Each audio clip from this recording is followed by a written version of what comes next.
서울 마포구의 어느 오래된 아파트 단지. 봄비가 조용히 내리는 저녁이었다. 회색빛 하늘 아래 낡은 콘크리트 벽은 세월의 무게를 고스란히 안고 있었다. 6층 복도 끝 604호 앞에서 이상한 울음소리가 새어나왔다. 처음엔 빗소리와 구분이 안 될 정도로 미세했지만 곧 그 소리는 절박함을 담아 점점 커졌다. 엄마, 일어나. 엄마. 작고 떨리는 목소리였다. 그 앞에 앉아있는 아이는 고작 6살쯤 되어 보였다. 그녀의 이름은 하은이었다. 젖은 앞머리가 이마에 붙어 있었고 두 손엔 오래된 토끼 인형이 꼭 쥐어져 있었다. 하은의 눈은 부어 있었고 입술은 파랗게 질려 있었다. 같은 층에 사는 중년 여성, 강씨 아주머니가 문을 열고 나왔다. 하은아, 무슨 일이니? 왜 여기 혼자 있어? 하은은 고개를 들어 강씨 아주머니를 바라보며 속삭였다. 엄마가 너무 오래 자요. 사흘째 안 일어나요. 순간 강씨 아주머니의 얼굴이 굳어졌다.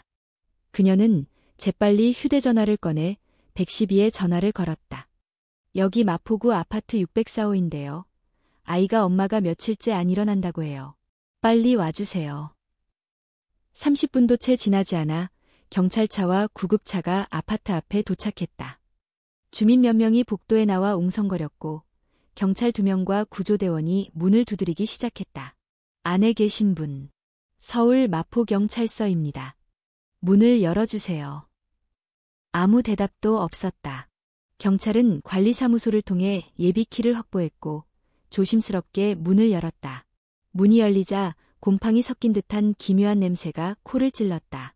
실내는 고요했고 텔레비전은 꺼져 있었다. 주방 쪽은 깨끗했지만 이상하리만큼 정돈되어 있어 더 소름 끼쳤다. 거실을 지나 안방으로 들어간 구조대원은 이내 움직임을 멈췄다. 여기 있습니다. 침대 위에 한 여성이 누워 있었다. 하얀 얼굴과 다친 눈, 희미한 미소가 어울리지 않게 보였다. 그녀는 하은의 엄마, 유지원이었다. 그녀는 이미 사망한 지 최소 2에서 3일은 지난 상태였다. 특별한 외상은 없었고 수면 중 자연스럽게 생명을 다한 것처럼 보였다. 하지만 구조대원의 얼굴은 심각했다. 맥박 없습니다. 호흡도 없고 시신 경직이 시작됐습니다. 경찰은 즉시 주변을 봉쇄하고 사건 현장을 사진으로 기록하기 시작했다. 한 경찰은 하은을 복도 끝으로 데려갔다. 하은아, 엄마 언제부터 안 일어났어? 하은은 토끼 인형을 꼭 쥔 채 말했다. 그제 밤부터요. 엄마가 토끼한테도 잘 자라고 말했는데 그 후로 아무 말도 안 했어요. 경찰의 표정은 점점 어두워졌다. 사건은 단순히 자연사일 수 없다는 분위기가 감돌았다. 그날 밤 사건 담당 형사 서민준이 현장에 도착했다. 민준은 40대 초반의 남성으로 과거 법조계에서 일하다 경찰로 전향한 인물이었다. 그의 눈은 방안을 천천히 훑었다. 책상 위엔 그림책 몇 권, 자그마한 가습기, 깨끗한 머그컵이 놓여 있었다. 현관문엔 외부 침입 흔적이 없습니다. 창문도 잠겨 있었고요.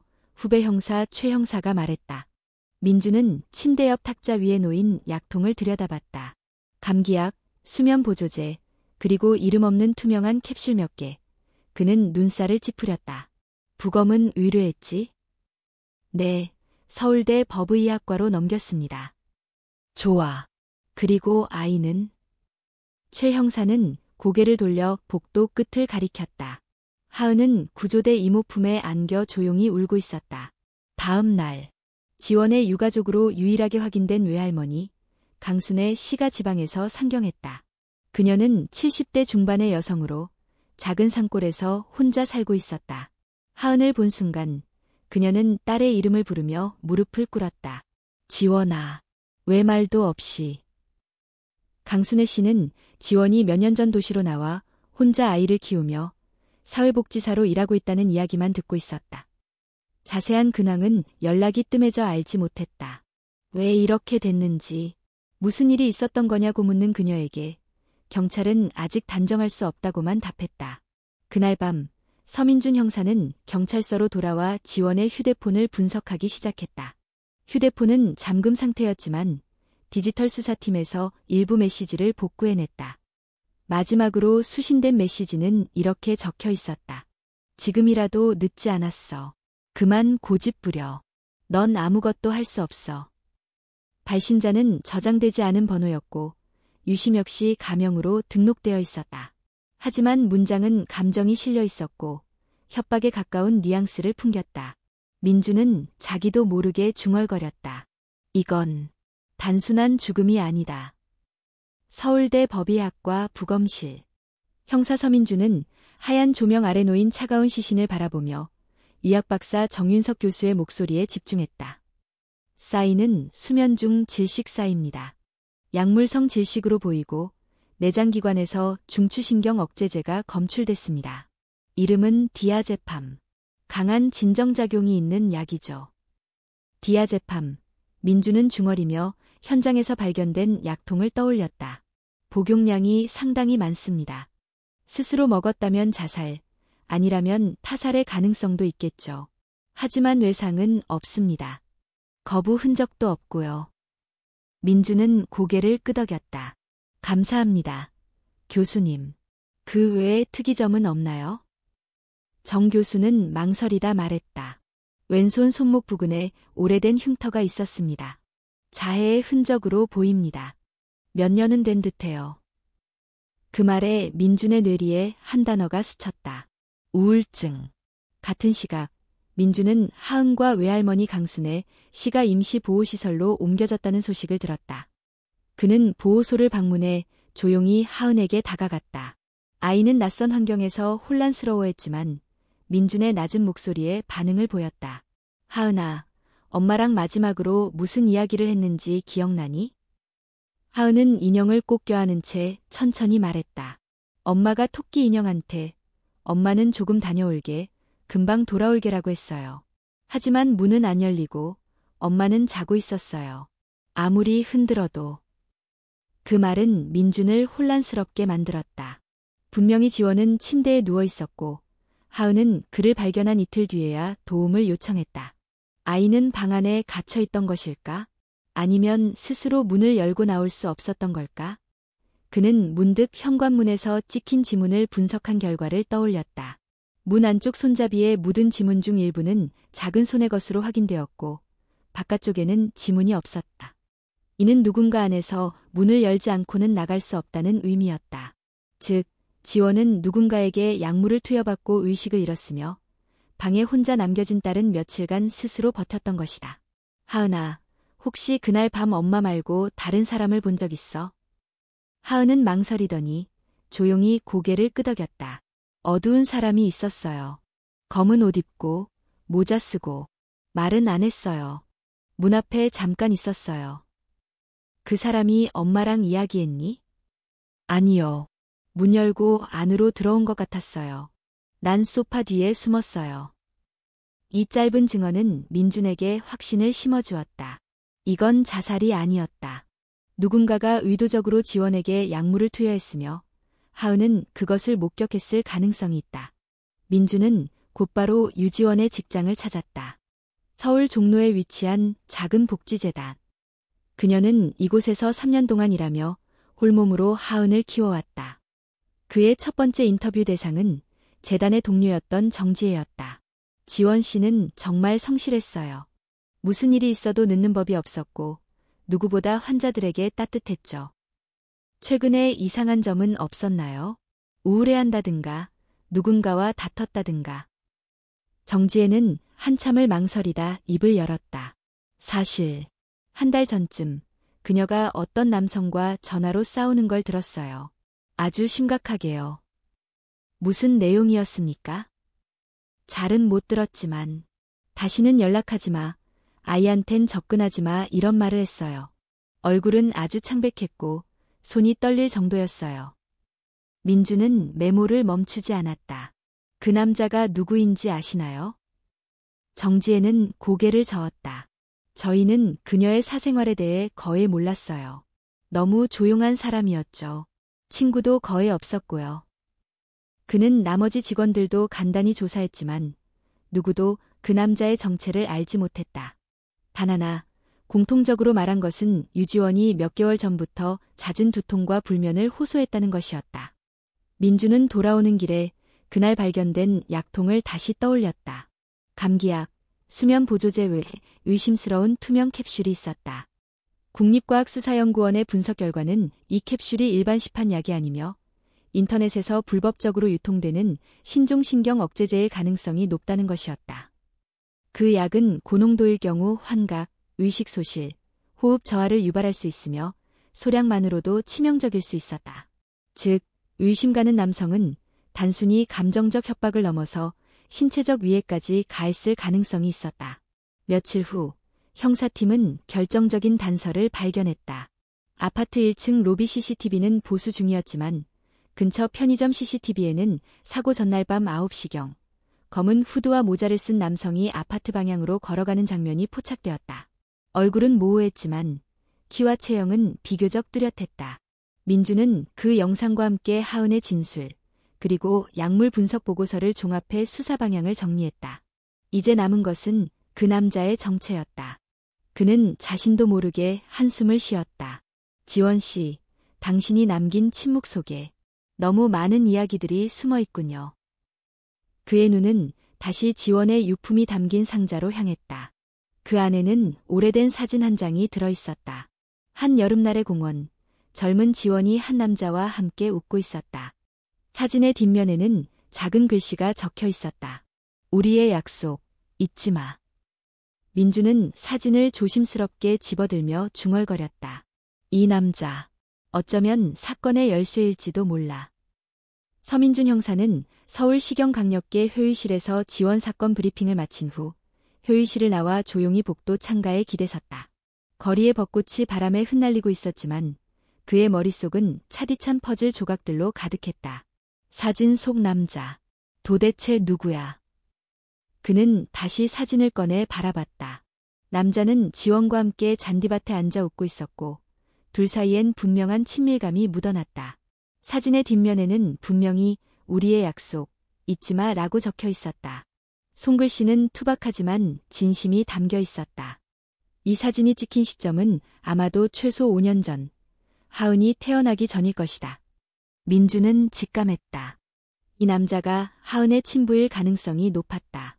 그는 즉시 사진을 근거로 얼굴 인식 분석을 요청했고 서울대학교 사회복지학과 졸업앨범과 SNS 기록까지 확인하기 시작했다. 오래 걸리지 않았다. 사진 속 남자는 조태윤이라는 이름으로 식별되었다. 현재는 경기도 성남에 거주하며 중소기업의 기획팀 팀장으로 일하고 있었다. 민주는 바로 성남으로 향했다. 조태윤이 일하고 있는 회사는 깔끔하고 현대적인 오피스 빌딩의 5층에 있었다. 그는 사전 연락 없이 찾아가 조용히 리셉션에 경찰 신분을 밝혔다. 잠시 후 조태윤이 회의실로 들어왔다.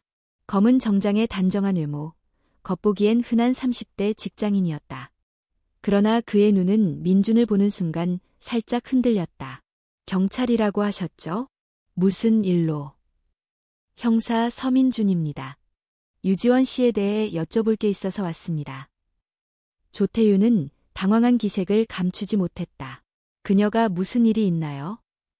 몇 주 전 자택에서 숨진 채 발견됐습니다. 조태윤은 한동안 말을 잇지 못했다. 손이 떨리는 것이 분명히 보였다. 그럴 리가요. 지원이가 그렇게 갑자기.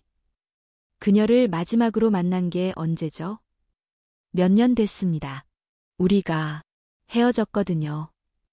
하은이란 아이 알고 계시죠? 조태윤은 눈을 질끈 감았다.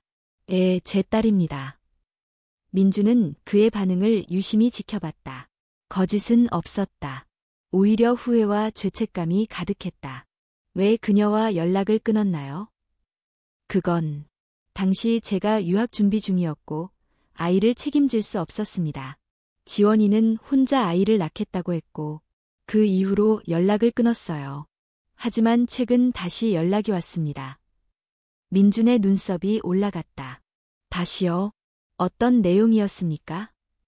그녀가 도움을 요청했어요. 하은이 건강 문제로 병원비가 필요하다고. 저는 회사를 통해 급히 일정 조정하고 돈을 보냈어요. 다시 만날 수 있냐고도 물었지만 지원이는 단호하게 거절했죠. 혹시 최근 직접 만난 적 있습니까? 아니요. 만나지 않았습니다. 전화로만. 민주는 곧장 통화 기록 확인을 요청했고 실제로 일주일 전 유지원과의 통화 이력이 확인되었다. 조태윤의 알리바이는 명확했고 그의 진술도 구체적이었다. 하지만 민주는 뭔가가 걸렸다. 태윤 씨, 혹시 그녀에게서 협박을 받고 있다고 느낀 적은 없습니까? 그는 고개를 저었다. 아닙니다. 전혀요. 오히려 제가 더 죄인이었어요.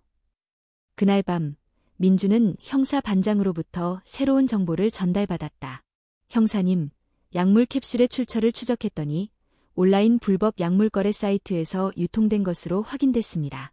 그 사이트에 최근 거래 내역이 하나 있었고 수신인은 이강석이라는 이름을 썼습니다. 주소는 서울 서대문구입니다. 민주는 즉시 팀을 소집하고 서대문구의 해당 주소로 향했다. 낡은 오피스텔 건물. 계단에 페인트가 벗겨지고 복도에는 담배 냄새가 가득했다. 도어락 비밀번호는 잠겨 있었지만 수색영장을 근거로 문을 개방했다. 안은 어둡고 정리되지 않은 상태. 책상 위에는 신경억제제 포장지와 거래 내역이 출력된 종이들이 흩어져 있었다. 그리고 중요한 단서. 유지원과 함께 찍힌 사진이 컴퓨터 배경화면으로 설정되어 있었다. 이강석은 누구인가? 형사팀은 곧 이강석의 정보를 확보했다. 그는 유지원의 고등학교 동창으로 한때 그녀와 잠시 교제했지만 오래가지 않았고 이후 온라인 마케팅 업계에서 일하다가 최근에는 불법적인 약물 유통에 손을 댄 것으로 보였다. 그리고 무엇보다 그는 몇 달 전부터 다시 지원에게 접근하려 했다는 주변인의 증언이 이어졌다. 민주는 곧바로 이강석을 지명수배로 등록하고 주요 CCTV 기록을 확보하며 동선을 추적하기 시작했다. 로비 CCTV 속검은 후드 남자의 체형과도 일치했다. 며칠 후 경찰은 이강석을 인천의 한 모텔에서 체포했다. 그는 체포 순간에도 저항하지 않았다. 오히려 담담하게 말했다. 그녀는 내 거였어요. 그런데 나를 지웠어요. 민주는 신문실에서 그의 앞에 앉았다. 왜 그녀에게 약을 먹였지? 이강석은 천천히 고개를 들었다. 그녀가 날 완전히 거부하니까. 그냥 다시 생각하게 만들고 싶었어요. 자고 일어나면 마음이 바뀔 줄 알았어요. 하지만 그녀는 깨어나지 못했지. 그럴 줄은 몰랐어요. 민주는 그의 눈을 가만히 바라보다 말했다. 넌 그녀뿐 아니라 아이의 인생까지 무너뜨렸어. 이강석은 아무 말도 하지 않았다. 다만 깊은 후회인지 착각된 미소인지 모를 표정을 지은 채 고개를 떨궜다. 사건은 점점 진실에 가까워지고 있었다. 그러나 형사 서민주는 알고 있었다. 법적 정의가 모든 상처를 치유하진 않는다는 것을. 하은의 상실, 강순애의 오열, 그리고 지원이 감내했던 고독한 세월은 어느 누구도 완전히 메울 수 없을 것이었다. 그럼에도 불구하고 민주는 자신에게 이렇게 되뇌었다. 진실을 밝히는 것, 그것만은 내가 해야 할 일이다. 서울지방경찰청 4층, 형사과 조사실. 조명이 희미하게 켜진 방 안에서 서민주는 천천히 숨을 고르며 이강석의 자백을 다시 정리하고 있었다. 그의 진술은 일관성이 있었지만 민주는 직감적으로 느꼈다. 이 사건에는 아직 밝혀지지 않은 부분이 남아 있었다. 이강석은 분명 약물을 지원의 차에 몰래 넣었다고 했지만 사망 당시 지원의 혈액에서는 약물이 예상보다 높은 농도로 검출되었다. 이것은 단순한 과용이 아니었고 혹시 누군가 더 개입했을 가능성도 배제할 수 없었다. 하지만 지금은 그보다 더 시급한 일이 있었다. 피해자 유지원의 딸, 하은이. 성북구의 작은 보육원. 벚꽃이 흩날리는 작은 마당에서 6살 하은은 조용히 그네에 앉아 있었다. 그녀의 손엔 언제나처럼 엄마가 만들어준 헝겊 인형이 들려 있었다. 이미 보도와 이웃들의 이야기로 인해 그녀는 엄마가 돌아오지 않을 것을 알고 있었다. 하지만 어린 마음엔 여전히 믿고 싶은 마음이 남아 있었다. 엄마는 하늘나라에 간 거야. 하은이 조용히 물었다. 보육원 교사는 미소 지으며 고개를 끄덕였다. 응, 하은아. 하지만 엄마는 항상 너를 지켜보고 있을 거야. 구름 뒤에서, 별들 사이에서. 하은은 고개를 끄덕였지만 이내 눈가가 붉어졌다. 그녀는 인형을 품에 꼭 껴안았다. 그 인형 속엔 작은 메시지 카드가 들어있었다. 그것은 유지원이 미리 써둔 편지였다. 하은아, 엄마는 언제나 너를 사랑해. 내가 행복하길 바라. 며칠 후, 민주는 하은의 법적 보호자로 나선 강순의 시를 찾아갔다. 그녀는 지원의 어머니로 사건 이후 거의 매일같이 병원과 경찰서를 오갔다. 민준이 그녀에게 조심스럽게 말했다. 이강석은 체포됐습니다. 하지만 고인이 된 따님의 고통을 완전히 이해하긴 어려울 겁니다. 강순애는 가만히 눈을 감았다가 떨리는 목소리로 말했다. 지금이라도 진실이 밝혀져 다행이에요. 하지만 제 딸은 돌아오지 않죠. 그녀는 매우 강한 분이었습니다. 마지막까지 아이를 지키려 했습니다. 그 말에 강순애는 눈물을 흘렸다. 하은이만이라도 지켜야죠. 이제 제가 할 수 있는 전부는 그 아이에게 따뜻한 집을 주는 거예요. 며칠 후 성북구 가족법원에서 하은의 보호자 지정 신문이 열렸다. 법정은 조용했고 하은은 검은색 원피스를 입고 작은 손으로 인형을 꼭 쥔 채 강순애 옆에 앉아 있었다. 판사는 서류를 검토한 후 강순애에게 물었다. 하은 양을 양육하실 수 있겠습니까? 네, 하은이는 제 외손녀입니다. 딸이 떠났지만 저는 아직 살아있고 하은을 위해 모든 걸 준비가 되어 있습니다. 민준도 참고인으로 출석해 강순애의 헌신과 상황을 증언했다. 판사는 짧은 심리를 거쳐 보호자 지정을 승인했다. 법정이 끝난 후 강순애는 하은을 꼭 안았다. 하은아, 이제 우리 집에 가자. 엄마도 하늘에서 기뻐하실 거야. 하지만 민준의 머릿속은 여전히 무거웠다. 그는 사건의 여운에서 벗어나지 못하고 있었다. 그의 사무실 책상 위에는 아직도 유지원의 수첩이 놓여 있었다. 그 수첩엔 또 다른 메모가 남아 있었다. 누군가 날 지켜보고 있어. 매일 밤 같은 시간, 아파트 복도 끝에 검은 그림자. 민주는 이 메모가 사건과 어떤 관계가 있는지 다시 분석하기 시작했다. 이강석의 진술에는 그런 행적이 없었다. 게다가 그가 확보한 CCTV에도 2차례 이상 다른 인물이 등장했는데 그 체형은 이강석과 달랐다. 누군가 더 있다. 민주는 경찰팀과 함께 복도 끝 카메라의 데이터 복구를 요청했고 보안 업체를 통해 삭제된 기록 일부를 복원했다. 영상 속 모자를 눌러 쓴 또 다른 남자가 있었다. 그는 현관문 앞에 서 있다가 초인종을 누르지 않고 돌아섰다. 그 순간 민주는 전율했다. 이건 단순한 스토킹이 아니야. 그는 다시 지원의 동창 명단, 직장 기록, 그리고 최근 하은의 어린이집 주변까지 확인했다. 혹시나 추가적인 위협이 존재한다면 하은이 또다시 위험에 처할 수 있기 때문이었다. 며칠 후 민주는 하은이 다니던 어린이집 교사로부터 전화를 받았다. 형사님, 지난주부터 같은 남자가 원 근처에서 배회합니다. 아이들 사진을 찍기도 했고요. 민주는 즉시 순찰팀과 함께 출동했다. 현장에서 발견된 남자는 중년의 수척한 남성이었다. 조사 결과 그는 지원이 몇 년 전 상담 치료를 받은 병원의 전 직원이었고 그녀를 운명적인 존재로 여겨 스토킹해왔던 것으로 밝혀졌다. 그는 구속되었고 정신감정을 거쳐 격리 치료가 결정되었다.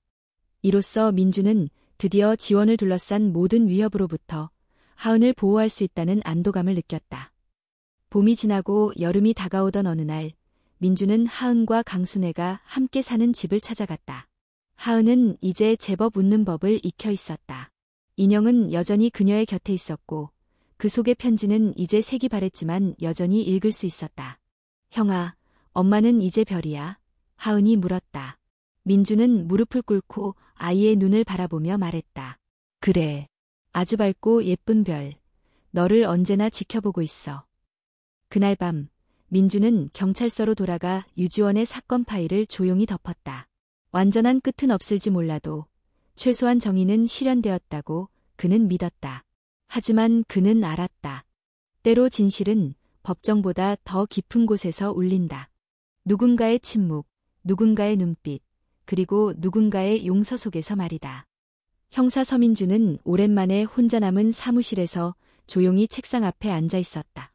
벚꽃이 모두 떨어지고 초여름의 더위가 찾아오고 있었지만 그의 마음은 여전히 봄의 끝자락에 멈춰 있었다.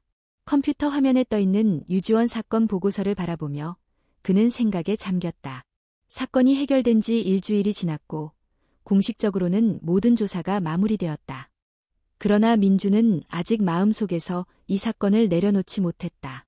그 이유는 단순히 정의감 때문이 아니었다. 15년 전 서민주는 아직 경찰학교를 갓 졸업한 신입 순경이었다.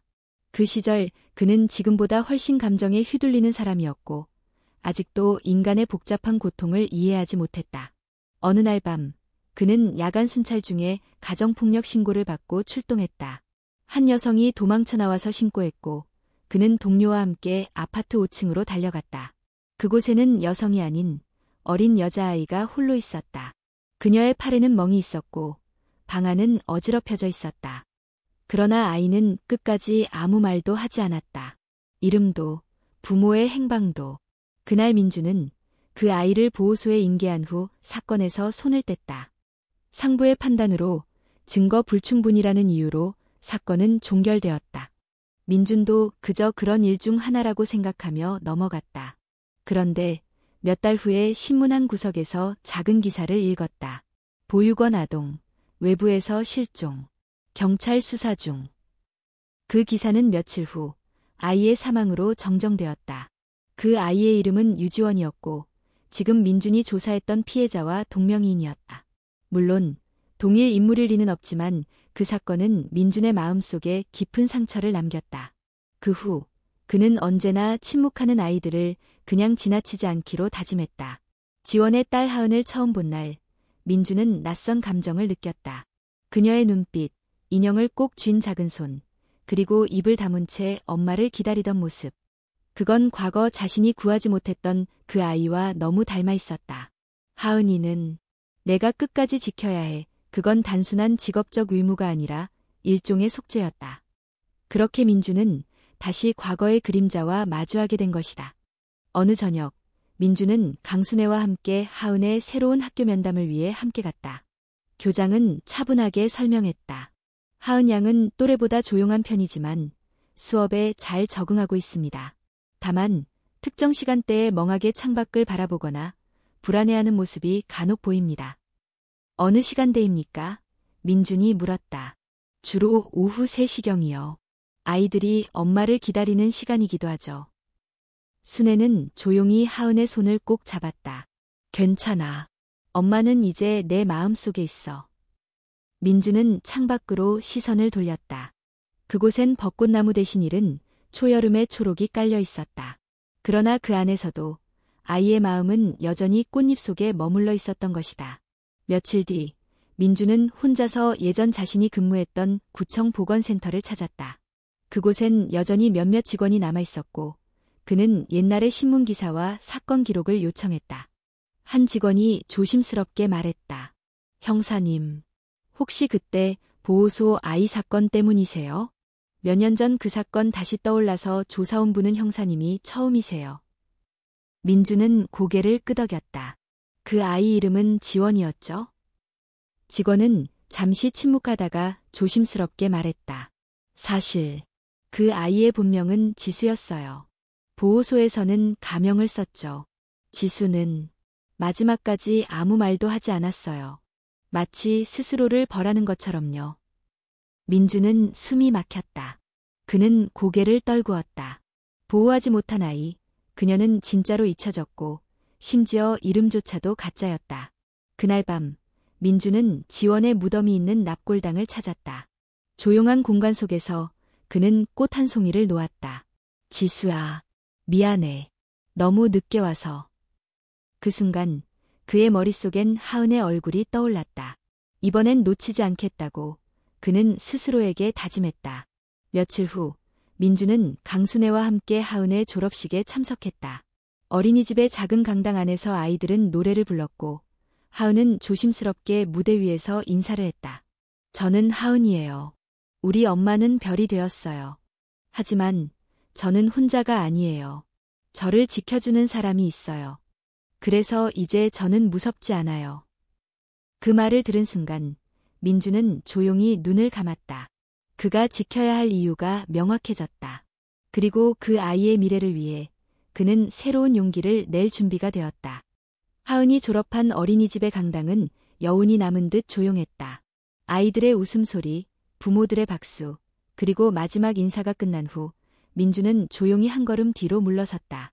강순애는 하은의 손을 잡고 교사들과 인사를 나누고 있었고 하은은 민준을 향해 가볍게 손을 흔들었다.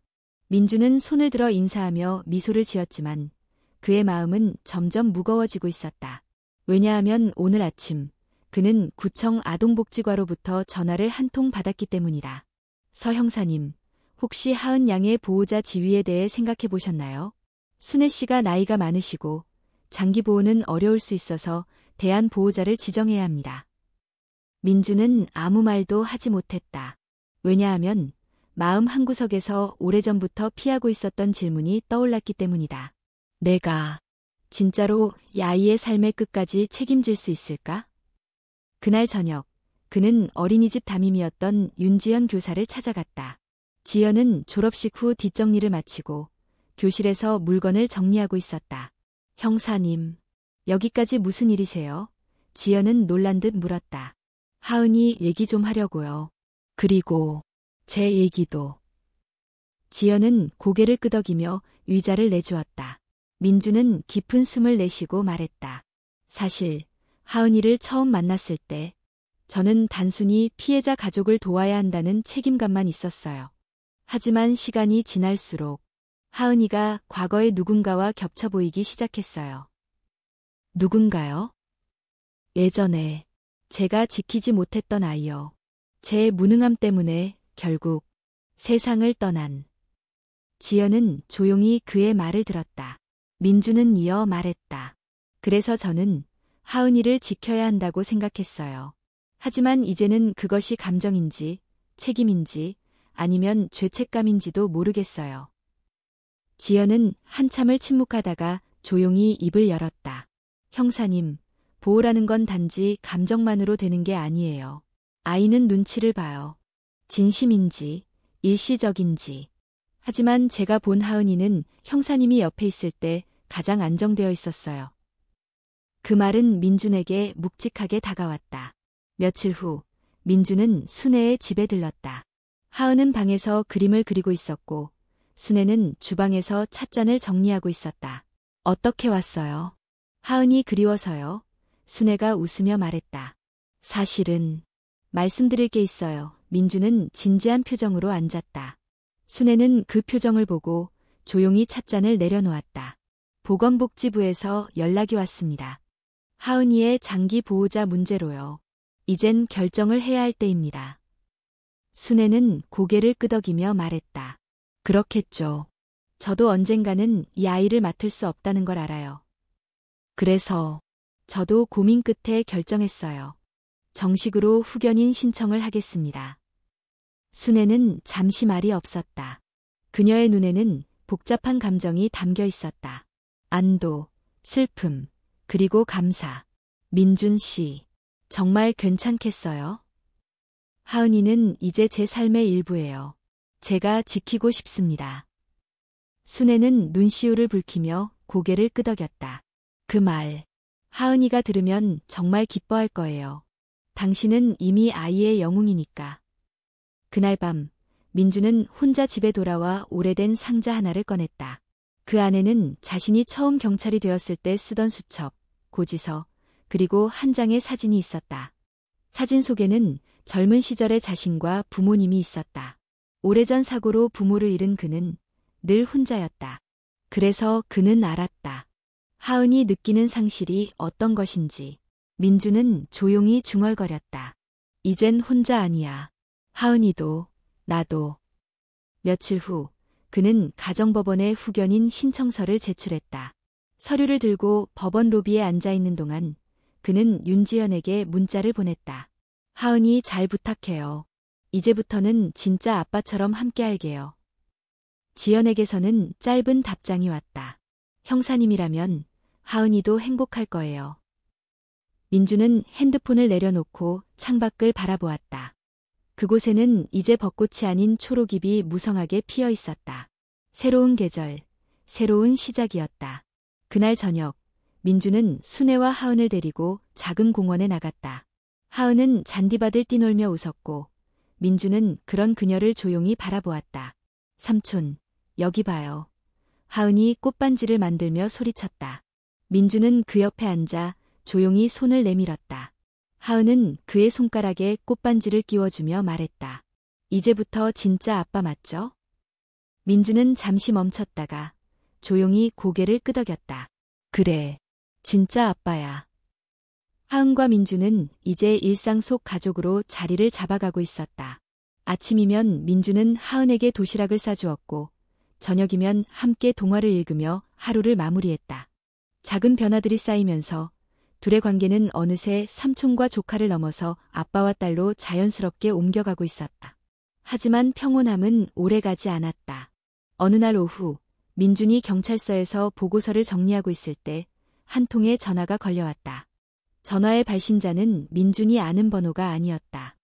그는 망설이다 전화를 받았다. 서민준 형사님이시죠? 낯선 목소리. 남자의 중저음은 어딘가 익숙하면서도 날카로웠다. 누구시죠? 윤서영 기억하시나요? 하은이 엄마요. 민주는 순간 몸이 굳었다. 당신은 누구입니까? 난 윤서영의 오랜 친구였고 그 아이의 아버지였을 수도 있었던 사람입니다. 그 말은 민준의 귓가를 울렸다. 말뜻은 분명했다. 그는 하은의 생부를 자처하는 사람이었다. 무슨 목적으로 전화를 했습니까? 그 아이를 보고 싶어요. 그럴 자격이 있다고 생각합니다.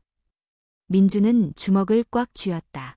그동안 아무도 나타나지 않았고 서영의 가족조차 하은을 받아들이지 않았던 시간들이 스쳐 지나갔다. 그런데 왜 지금?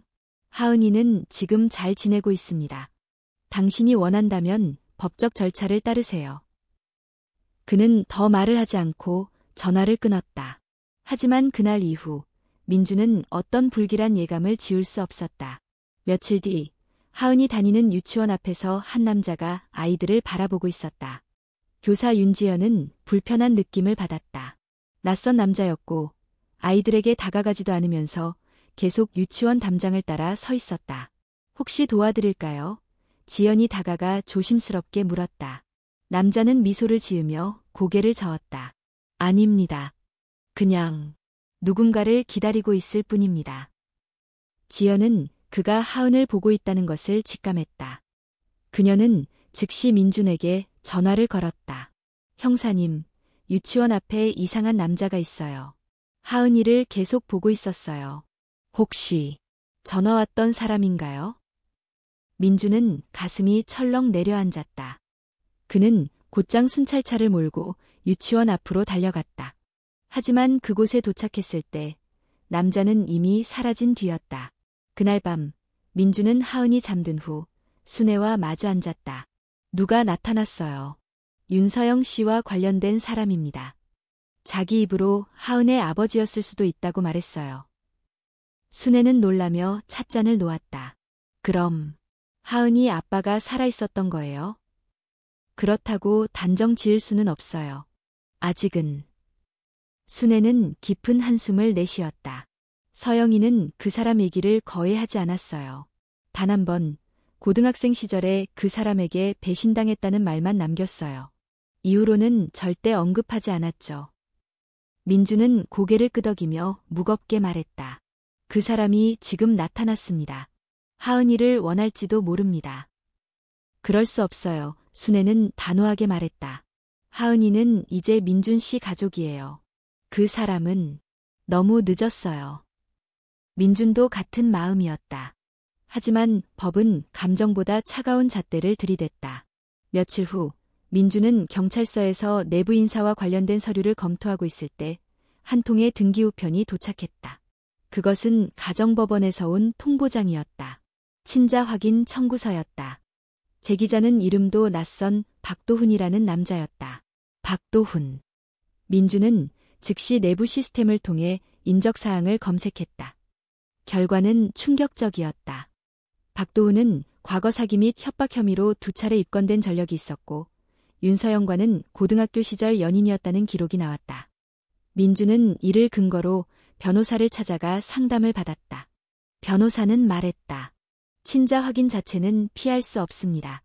그러나 그 결과와 무관하게 실제 양육자가 누구였는지는 법원에서 중요한 판단 요소가 됩니다. 만약 하은 양이 안정적으로 민준 씨와 함께 지내고 있고 생물학적 아버지가 과거 범죄 전력이 있다면 후경권은 유지될 수 있습니다. 하지만 친자 확인을 통해 생부가 확정되면 새로운 법적 전쟁이 시작될 수 있었다. 그날 밤 민주는 혼자 하은의 방 앞에 앉아 있었다. 방 안에서는 하은의 조용한 숨소리가 들려왔다. 그는 그 작은 숨결을 들으며 중얼거렸다. 내가 내 딸이 아니더라도 나는 널 포기하지 않을 거야. 그의 마음은 단단했다. 하지만 세상은 그 의지를 시험하려 하고 있었다. 며칠 뒤 민주는 법원으로부터 출석 통지를 받았다. 친자 확인 검사가 지정되었고 박도훈도 출석할 예정이다. 민주는 조용히 다짐했다. 이제는 감정이 아니라 증명해야 할 시간이다. 서울가정법원 청사 앞 민주는 정장을 차려입고 천천히 걸어 들어갔다. 입구에는 이미 박도훈이 서 있었다. 이전에 통화했던 그 목소리의 주인, 실제로 보니 더 위협적으로 느껴졌다. 날카로운 눈매, 건조한 말투, 그리고 자신만만한 태도. 민주는 그를 지나치며 눈도 마주치지 않았다. 그 순간만큼은 감정에 휘둘릴 수 없었다. 하은을 지키기 위해서라면 이성만이 그의 무기였다. 법원 대기실에서 기다리는 동안 변호사가 조용히 설명했다. 오늘은 친자 확인을 위한 절차일 뿐입니다. DNA 샘플을 채취하면 결과가 나오기까지 약 1, 2주가 걸립니다. 중요한 건 그 다음입니다. 민주는 고개를 끄덕였다. 하지만 속은 불안했다.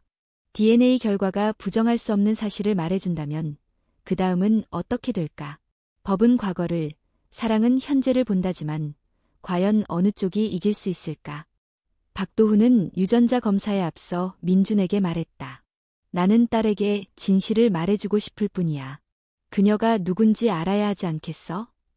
민준은 대답하지 않았다. 하지만 그 말이 마음에 가시처럼 박혔다.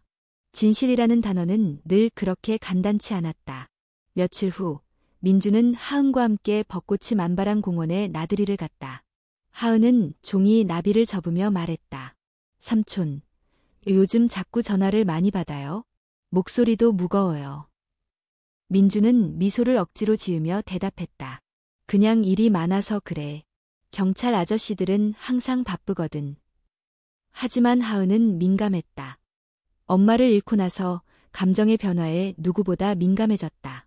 삼촌, 나 버려질까 봐 무서워. 그 말에 민주는 숨을 멈췄다. 그는 조용히 하은을 품에 안았다. 아니야. 절대 그런 일 없을 거야. 너는 내 전부야. 하은아. 내가 있어야 내가 살아. 하은은 민준의 가슴에 얼굴을 묻으며 눈을 감았다. 민주는 그 순간 확신했다. 어떠한 법적 결과가 오더라도 그는 하은을 지킬 것이다. 이틀 뒤 DNA 검사 결과가 도착했다. 박도훈은 생물학적 아버지로 확정되었다. 그 결과를 손에 쥔 민주는 잠시 멍해졌다. 당연히 알고 있던 사실인데도 문서로 확인된 진실은 무겁게 다가왔다. 하지만 그는 포기하지 않았다. 변호사와 함께 후경권 유지 청구를 위한 추가 서류를 준비하기 시작했다. 박도훈은 곧바로 친권 회복 청구서를 제출했다. 그는 딸을 사랑하고 책임지고 싶다고 주장했다. 하지만 그 이면에는 서영과의 미해결된 감정, 그리고 하은을 통해 과거를 복구하려는 욕망이 자리 잡고 있었다. 며칠 후 법원에서 열린 첫 신문에서 민주는 차분히 말했다. 하은이는 제가 지난 6개월 동안 직접 양육해왔습니다. 정서적 안정, 교육, 의료 모두 제가 책임졌고 아이는 저를 보호자로 인식하고 있습니다. 판사는 고개를 끄덕이며 물었다. 박도훈 씨, 왜 지금에서야 아이를 찾으셨습니까? 박도훈은 대답했다. 서영이 저를 피했고 아이가 있다는 것도 몰랐습니다. 이제라도 책임지고 싶습니다. 변호인은 민준의 입장을 정리해 강조했다. 하은 양의 복지와 안정을 위해 양육 환경의 연속성은 필수적입니다. 생물학적 관계만으로 양육 권리를 주장하기에는 피고의 과거 전력이 우려됩니다. 법원은 다음 신문까지 시간을 주었고 양측의 심리 전문가의 자문을 받을 것을 권유했다.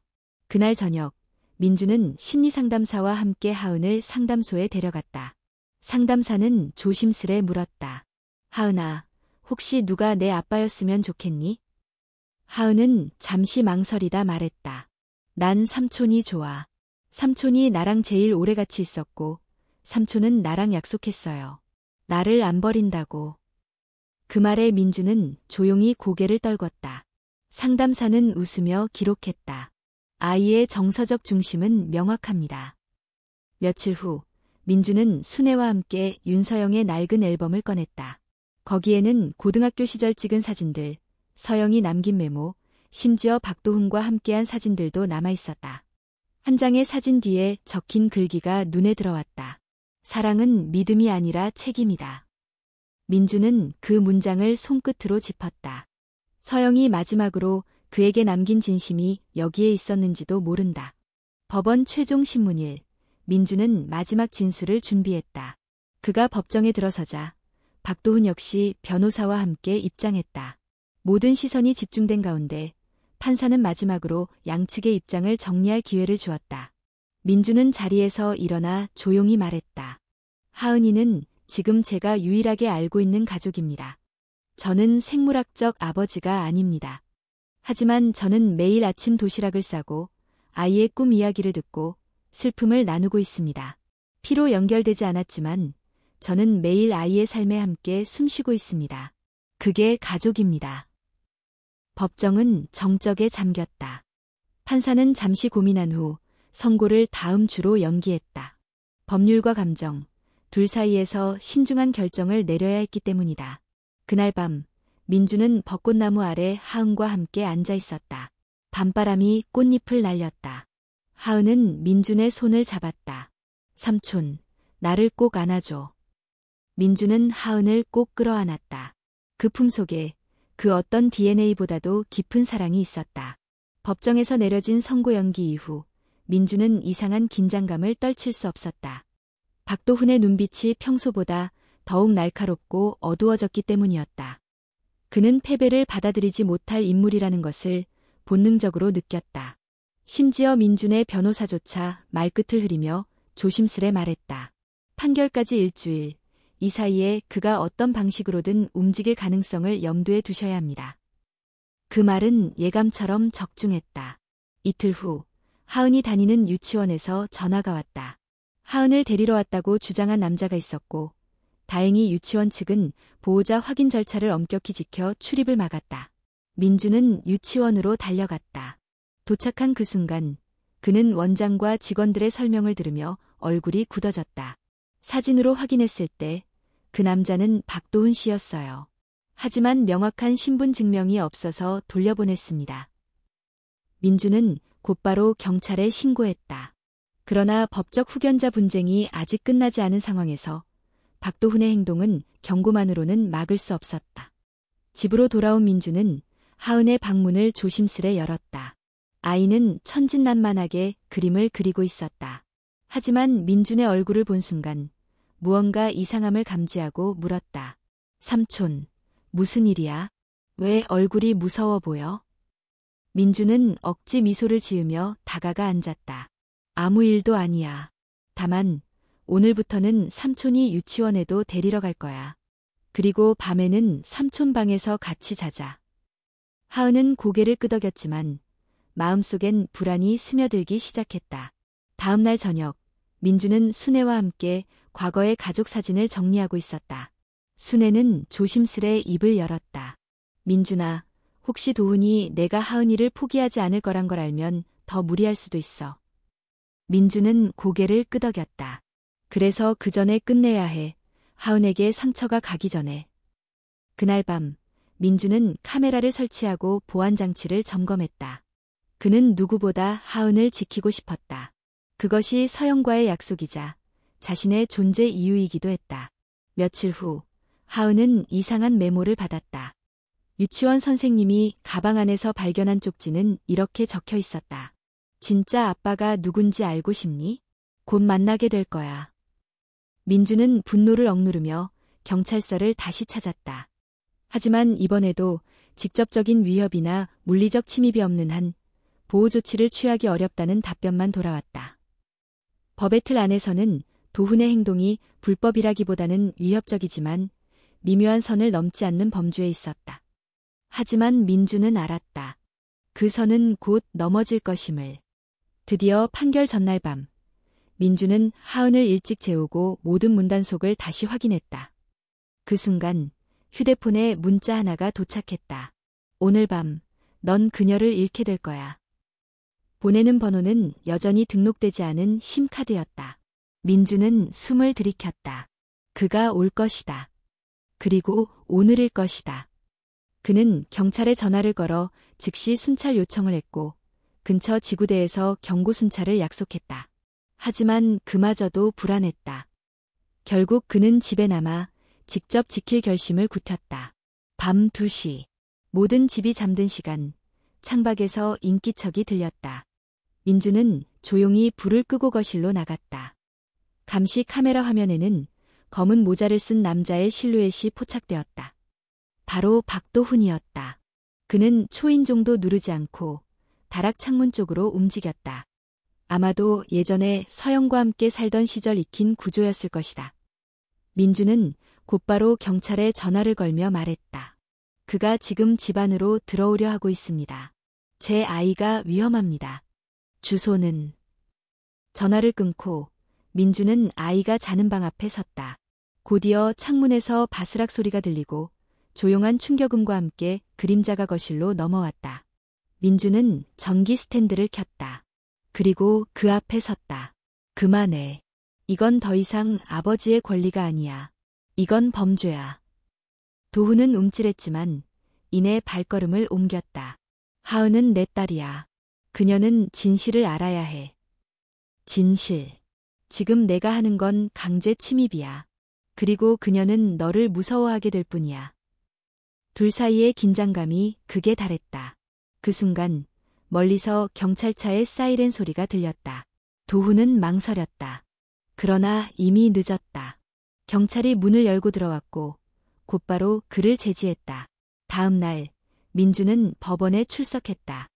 도훈은 전날 밤의 사건으로 인해 형사고발이 병행되었고 법원은 그의 행동이 아이의 안정적 양육 환경에 심각한 위협이라는 점을 명확히 했다. 판사는 조용히 선고문을 읽었다.